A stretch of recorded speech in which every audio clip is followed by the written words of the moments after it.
નમસ્કાર, મારું નામ ડૉક્ટર પાર્ષિતી પટેલ છે. હું લોટસ સ્ટેમ જૂથની સભ્ય છું. લોટસ સ્ટેમ એ વૈજ્ઞાનિકો, આરોગ્ય વ્યવસાયિકો, એન્જિનિયરો અને શિક્ષકો દ્વારા સંચાલિત એક નેટવર્કિંગ અને લીડરશિપ પ્લેટફોર્મ છે.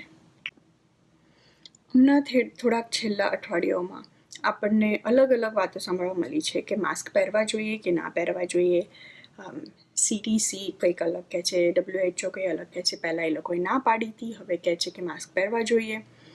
તો એનું શું મતલબ છે?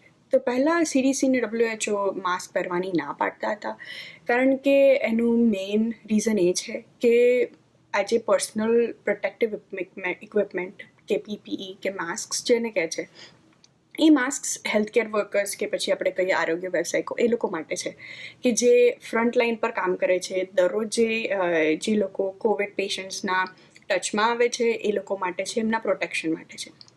પણ હવે આપણને ખબર છે કે જેમ જેમ ઇન્ફોર્મેશન ચેન્જ થાય છે એવરી ડે, આપણને હવે ખબર છે કે લોકોને સિમ્ટમ્સ કે લક્ષણ ના પણ હોય COVID-19ના.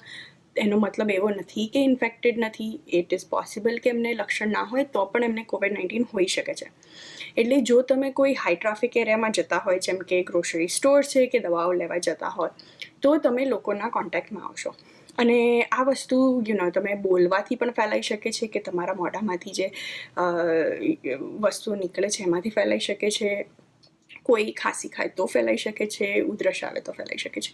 તો એના લીધે CDC અને WHO એવું કીધું છે હવે કે તમે માસ્ક પહેરી શકો છો. અલગ અલગ ટાઈપના માસ્ક આવે છે અને તમારે માસ્ક પહેરો ત્યારે પણ જે નોર્મલ ફિઝિકલ ડિસ્ટન્સિંગ કે સોશિયલ ડિસ્ટન્સિંગ જે કહે છે, જે 6 ફીટનું અંતર મિનિમમ રાખવું બીજા લોકોથી, એ તો પાળવાનું જ, અને માસ્ક સાથે પણ પહેરવાનું. તો કઈ ટાઈપના માસ્ક પહેરવા જોઈએ? હવે એમાં ઘણા બધા અલગ ટાઈપના માસ્ક આવતા હોય છે. પહેલું ટાઈપ છે જે કે N95 કહેવાય છે, જે 95% એરબોર્ન પાર્ટિકલ્સ હોય છે, જેનો મતલબ કે જે હવામાંથી પાર્ટિકલ્સ આવતા હોય એનાથી તમને બચાવી શકે છે. પણ એ એટલું પાવરફુલ હોય છે કે જનરલી જે આરોગ્ય વ્યવસાયિકો કે હેલ્થકેર વર્કર્સ હોય છે એ લોકો માટે રિઝર્વડ હોય છે. અને એનો મતલબ છે કે જનરલ પબ્લિક, આપણી જેવા લોકો એને ના લેવું જોઈએ અને ના વાપરવું જોઈએ. એ ડૉક્ટર્સ, નર્સિસ અને જે હોસ્પિટલ્સમાં કામ કરતા છે એ લોકો માટે એ રાખવું જોઈએ. બીજા ટાઈપના માસ્ક એવા આવે છે કે જે બ્લુ કલરના હોય છે, જે તમે આટલું મોઢું કવર કરી શકે છે અને અહીંયા પાછળ ઇલાસ્ટિક આવે જેના ઉપરથી એ તમે બાંધી શકો છો. એ જનરલી તમારું નોઝ અને માઉથ કવર કરશે અને સમટાઈમ્સ એક્સટેન્ડ અહીંયા સુધી થતું હોય છે. હવે એ જે બ્લુ માસ્ક હોય છે એ પણ હેલ્થકેર પ્રોફેશનલ્સ કે આરોગ્ય વ્યવસાયિકો માટે હોય છે. અને એનાથી તમે જે કોઈ બોલતું હોય તો તમે થૂક પડે એનાથી તમને બચાવી શકે છે. જર્મ્સ જે લાગી શકે, કોઈક કંઈ સ્પ્રે કરતું હોય તો એ વસ્તુ તમારા મોઢા કે નાકમાં ના જાય, એ તમે એનાથી સેવ કરી શકે. પણ અગેન આ માસ્ક જે છે એ વેરી ઇમ્પોર્ટન્ટ કે જે કોઈ COVID-19 પેશન્ટ કે કોઈ પેશન્ટ્સ, કોઈ બી ઇન જનરલ પેશન્ટ સાથે કામ કરતું હોય, એને એ કોઈ બી ડિઝીઝ ના લાગે એના માટે વાપરવામાં આવતું હોય છે. તો જનરલી પબ્લિક યુઝ માટે નથી એ, અને બહાર મળતા બી હોય છે ફાર્મસીઝમાં ને બધે. પણ બને ત્યાં સુધી એને અવોઇડ કરવું, બાય કરવું, કારણ કે જે લોકો ડાયરેક્ટલી ઇન ટચ આવે છે પેશન્ટ્સમાં એ લોકો માટે એ વધારે ઇમ્પોર્ટન્ટ છે જનરલ પબ્લિક કરતાં. જ્યારે આપણે ગ્રોસરી કરવા જઈએ કે બહાર દવાઓ લેવા જઈએ, આપણું ઇન્ટરેક્શન્સ જનરલી ઓછું હશે નંબર ઓફ પેશન્ટ્સ જેને COVID-19 હોઈ શકે, કમ્પેર ટુ જે કોઈ ડૉક્ટર કે નર્સ કે પછી કોઈ કેરગીવર હોય, જેમ કે કોઈ જે ટેક કેર કરતું હોય, જે માદું હોય એનું, એ લોકો જો પહેરે તો એ વધારે પ્રોટેક્શન મળશે. એ લોકોને ઇમ્પોર્ટન્ટ છે એ વસ્તુથી પ્રોટેક્ટ થવાનું, બિકોઝ એમના ચાન્સીસ વધારે છે ઇન્ફેક્શન લાગવાના. તો એ વસ્તુ આપણે એ હેલ્થકેર પ્રોફેશનલ્સ ને કેરગીવર્સ માટે છોડી દઈએ છીએ. પણ હજુ એક ટાઈપનું માસ્ક છે, ક્લોથ માસ્ક. તો ક્લોથ માસ્ક શું છે? ક્લોથ માસ્ક એ એવા માસ્ક છે જે CDC અને WHO એ રેકમેન્ડ કર્યું છે કે જનરલ પબ્લિક યુઝ કરે જ્યારે તમે બહાર જવાના હોય કે કોઈ જોડે ઇન્ટરેક્ટ કરવાનો ટાઈમ આવે ત્યારે વાપરવું જોઈએ. અને ક્લોથ માસ્ક એવા છે કે જે તમે મલ્ટિપલ લેયર્સ ટી-શર્ટ છે કે કપડું છે તમારી પાસે, જેમાં તમે બ્રીથ કરી શકો, એના મલ્ટિપલ લેયર્સ બનાવીને તમે માસ્ક બનાવીને પહેરી શકો છો. ઓકે, અને એ માસ્ક એવું હોવું જોઈએ કે જે તમારું નોઝ અને માઉથ એટલે કે નાક અને મોઢા પર કવર ફૂલ્લી થઈ જવું જોઈએ, અને કોઈ જ નાક અને માસ્કની વચ્ચે જગ્યા ના રહેવી જોઈએ, એમાંથી અંદર કશું જ ના જવું જોઈએ, અને તમે સ્ટીલ બ્રીથ કરી શકો કે તમે શ્વાસ પણ લઈ શકો એવું હોવું જોઈએ. અને એ જે માસ્ક હોય છે આપણે ઘરે બનાવી શકીએ છીએ, એ માસ્કમાં એવા ઇલાસ્ટિક હોવા જોઈએ જે કાન પર પાછળ જઈ શકે, અને કાન પર પાછળ જાય એનો મતલબ એ ટાઈટ રહેશે, સહેજ પણ હવા ઉપર કે નીચેથી કે કોઈ પાર્ટિકલ્સ જવાનું કોઈ ચાન્સ નથી રહેતો. અને બીજું એ છે કે આપણે જનરલી દુપટ્ટા બાંધતા હોઈએ છીએ મોઢા ઉપર, કે ચલો દુપટ્ટો બાંધી દઈએ તો કદાચ એ થઈ જશે, પણ દુપટ્ટામાં જનરલી જગ્યા રહેતી હોય છે નાક અને ગાલની વચ્ચે, તો એ જગ્યા ના રહેવી જોઈએ. અને એની માટે મેક શ્યોર કરો કે તમે ઇન્સ્ટ્રક્શન્સ પ્રમાણે આ ટી શર્ટ કે કપડાં જે બી ઘરમાં પડ્યા હોય એમાંથી ક્લોથ માસ્ક બનાવીને પહેરો. ઓલરાઈટ, તો લેટ્સ સે આપણી પાસે ક્લોથ માસ્ક છે, તો હવે આપણે જોઈએ કે એને આપણે સરખી રીતે કેવી રીતે પહેરી શકીએ, વાપરીને અને પછી એના જોડે શું કરવાનું. તો પહેલાં જો તમારી પાસે ક્લોથ માસ્ક હોય તો પહેલાં તમારે હાથ ધોઈ લેવાના. મેક શ્યોર કરવાનું કે જો તમારા વાળ લાંબા હોય તો તમે વાળ ઉપર બાંધી દો, અને મેક શ્યોર કરવાનું કે તમે જે ટચ કરો ક્લોથ માસ્કને એ ખાલી એના સ્ટ્રેપ્સ કે પછી જે ઇલાસ્ટિક આવતા હોય છે એને જ અડવાનું, જે મોઢા પર જે એરિયામાં જાય એ એરિયાને નહીં અડવાનું. અને ઇમ્પોર્ટન્ટ છે કે જ્યારે તમે મોઢા પર પહેરો કાં તો પછી પાછળ ઇલાસ્ટિક બાંધો ત્યારે તમે કોઈ જ પાર્ટ જે નાક, મોઢું કે ચીનનો કોઈ પાર્ટ છે એને ના અડો.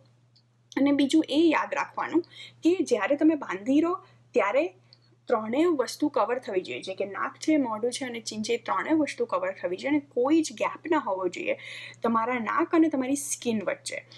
અને એ જે ગેપ એ ઇમ્પોર્ટન્ટ છે કે તમે એ ગેપ ના રાખો. અને વન્સ તમે એ બંને બાંધી દો પછી મેક શ્યોર કરો કે તમે એ જે વસ્તુ તમારે કવર કરે છે ત્રણેય વસ્તુને એને તમે અડો નહીં. જેવું તમે બાંધી દો પછી મેક શ્યોર કરો કે તમે 20 સેકન્ડ કે 30 સેકન્ડ હાથ ધોઈ નાખો. એકવાર તમે માસ્ક પહેરી લીધું પછી એ વસ્તુની ધ્યાન રાખવાની કે તમે ઘડી માસ્કને ના અડો, કારણ કે એવું થઈ શકે કે તમે કોઈક વસ્તુને અડ્યા જે ઇન્ફેક્ટેડ હોય અને પછી તમે જો તમારા નાકને કે મોઢાને અડશો કે પછી માસ્કને અડશો તો એ તમને ઇન્ફેક્ટ કરી શકે છે. તો એ ખાસ યાદ રાખવાનું. જનરલી માસ્ક પહેરતા એટલે આવી ટેન્ડન્સી વધી જાય છે કે જરા હલાઈએ, ઉપર નીચે કરીએ, થોડું શ્વાસ લેવા માટે થોડું ખોલી નાખીએ, એ બધું ના કરવું, એનાથી ઇન્ફેક્શનના ચાન્સીસ વધી જાય છે. તો ટચ ના કરવું. અને જો તમે ક્યાંય અડ્યા હો તો મેક શ્યોર કરો કે તમારા હાથ ધોઈ લો કાઢ્યા પહેલાં, કે કાં તો પછી તમારા ફેસ, આંખો, નાક, કાન, મોઢું એને કશાને અડ્યા કરતાં પહેલાં. જો તમે પબ્લિકમાં હો તો તમારે માસ્ક કાઢવું નહીં. એકવાર ઘરેથી નીકળો એ પહેલાં માસ્ક બાંધી દો, પછી માસ્કને કાઢવાનું નહીં અંતિલ તમે ઘરે પાછા આવો. જો તમે ચશ્મા પહેરતા હોશો તો એ શ્વાસ કદાચ ઉપરથી જશે તો તમારા ચશ્મા કદાચ ફોગી ને સફેદ થઈ જશે, કારણ કે એર જે હોય છે ગરમ થઈ જાય છે તમારા નાક પાસે, અને તમે શ્વાસ બહાર કાઢો ત્યારે એ ઉપરથી જઈ શકે છે. તો જરા ધ્યાન રાખવાનું. જો તમે સ્કૂટર ચલાવતા હોય કે સાયકલ ચલાવતા હોય તો એ વસ્તુ ઇમ્પોર્ટન્ટ છે કે તમે યાદ રાખો કે તમારા ચશ્મામાં કદાચ ફોગ લાગી શકશે. અને બને ત્યાં સુધી બહાર ઓછું રહેવું, તો શું કે તમારો ટાઈમ જે એક્સપોઝર ટાઈમ છે ઇવન તમારા માસ્ક પહેર્યું હોય તો પણ એ ઓછો રહે. જ્યારે તમે ઘરે પાછા આવી જાઓ ત્યારે જો તમારે કાઢવું હોય માસ્ક તો ઇમ્પોર્ટન્ટ છે અગેન ફરીથી હાથ ધોવાના, 20 સેકન્ડ મિનિમમ હાથ ધોવાના. હાથ ધોઈને તમે મેક શ્યોર કરો કે તમારા મોઢા ઉપરનો જે પાર્ટ છે, જે માસ્ક છે એને અડો નહીં, ખાલી જે સ્ટ્રેપ્સ ઓર જે ઇલાસ્ટિક છે એનાથી કાઢો એને, બીજા કોઈ પાર્ટને અડો નહીં, ને તરત ધોવામાં નાખી દો. લોન્ડ્રી મશીન હોય તો મશીનમાં નાખી દો તરત, કાં તો પછી જો તમે ધોતા હોવ હાથથી તો ધોઈ નાખો.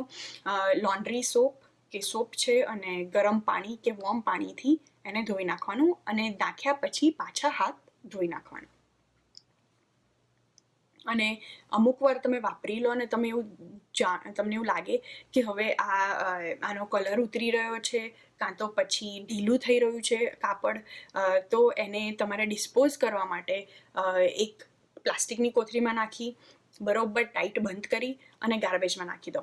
એને બહુ વાર નહીં વાપરવાનું. જો લૂઝ થઈ જાય તો એ જેનો મતલબ હતો જે આપણે માસ્ક પહેરવાનો એ નથી રહ્યો એનીમોર, કારણ કે વસ્તુ અંદર જઈ શકે છે જો એ ઢીલું રહેશે, તમને ટાઈટ નહીં રહેતો. તો ઇટ ઇઝ ઇમ્પોર્ટન્ટ કે તમે આ રૂલ્સ ફોલો કરો. ક્લોથ માસ્ક કોઈ દિવસ કોઈ બી ચાઇલ્ડ હોય છે કે નાનું બાળક હોય છે 2 વર્ષની ઉંમર કે ઓછાનું, એના પર એને ક્લોથ માસ્ક નહીં પહેરાવવાનું. કોઈ બી જેને તકલીફ હોય શ્વાસમાં એને પણ ક્લોથ માસ્ક પહેરવાનું એડવાઇસ નથી કરેલું. એઝ વેલ એઝ કે કોઈને જેને જરૂર મદદ કરવી પડશે, તમે ક્લોથ માસ્ક તો પહેરાવી દો, પછી તમારે એમને મદદ કરવી પડશે કાઢવા માટે, એમને ના પહેરાવવાનું. તો જાતે તમે કરી શકતા હોય તો જ ક્લોથ માસ્ક પહેરવાનું. તમે ક્લોથ માસ્ક પહેરતા હોવ એનો મતલબ એવો નથી કે તમે કોઈની જોડે બાજુમાં બેસીને વાતો કરી શકો. સોશિયલ ડિસ્ટન્સિંગ કે ફિઝિકલ ડિસ્ટન્સિંગ જે 6 ફૂટનું ડિસ્ટન્સ રાખવાનું બધાને કીધેલું છે એ તો તમારે કરવું જ પડશે. અને સાથે સાથે જો તમે ક્લોથ માસ્ક પહેર્યું હોય તો એ પણ યાદ રાખવાનું કે તમારી આંખોને તમે અડો નહીં, તમારા મોઢા પર એના સિવાય અડર નહીં કરવાનું, અને એસ્પેશિયલી નાક અને મોઢા પર નહીં અડવાનું. અને એ ધ્યાન રાખવાનું કે જો તમે એ પહેરો તો પછી એને પ્રોપરલી મૂકવાનું, પહેરવાનું અને પ્રોપરલી કાઢવાનું અને પ્રોપરલી ધોવાનું. It is very important. Cloth mask તમે ફરી વાપરી શકો છો, પણ જો તમે એને ધોવો નહીં તો એનો મતલબ નથી, બિકોઝ એકવાર તમે બહાર પહેરો તો કદાચ ઇન્ફેક્ટેડ થઈ શક્યો હશે, અને ધોવો તો it will be clean again અને પછી તમે પહેરી શકો છો. જો તમારે વધારે ઇન્ફોર્મેશન જોઈતી હોય તો ડિસ્ક્રિપ્શન બોક્સમાં છે.